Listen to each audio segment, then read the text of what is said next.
Isa pa siya yung sliding. Ano ba siya? Placement? Grills? Wala pang, hindi, may grills na kasi sila. Bilang dito, may grills na sila. Okay. Ito yung sa owning. Mhm. Ito yung sa owning natin na naka-security hard mesh po siya. Tapos ang kapal po nito ma'am, 1.2 hanggang 1.5 ang aluminum thickness. Mhm. Ganun po siya kapal. Tapos ang locking system niya, nakalock po siya dito. Kung ano po yung lock nito, tsaka sa glass panel, parehas lang. Mhm. Ganun din siya. Itong operate niya. Ito yung mga lock set. Tapos may mga binil po siya rito. Ito po yung 4 bars. Tapos ang mga bracket ma'am niya is tension bracket. Ito yun ma'am. Oo. Ito yung mga slide. Ito po yung premium natin.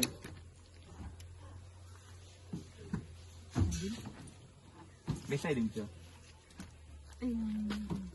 Pero kung yung grease nakasagad dito, kaya yan.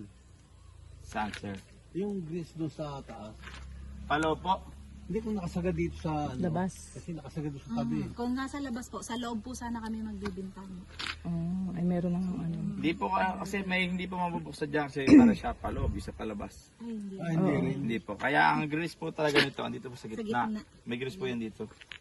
Aluminum din. Mhm. Pwede tanggalin ang grease. Pwede po. Or sliding na lang po ang gagawin sir. Sliding lang siguro. Yun po. Mawawala lang yung pagka-premium po ng Windows natin. Ano lang nung grills. So, ang liit masyado ng grease. Malit nga po. 8mm lang yun, no? Pero pag nakikita nyo po yung design po nito na naka-grills, talagang maganda talaga. Meron po kami dun sa shop namin. Sa Lucena. Opo.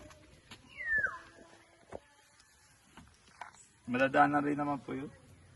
Saan ba kayo ba na sa Lucena? Sa may SM lang po. SM Lucena lang po malapit. Kasi kami sa Gulang-Gulang kami. Red Bee lang po. Sa gulang-gulang Sa Parkside, oo. Dito kayo. Dito na kaya natin ni ano. Ito ako ng slide.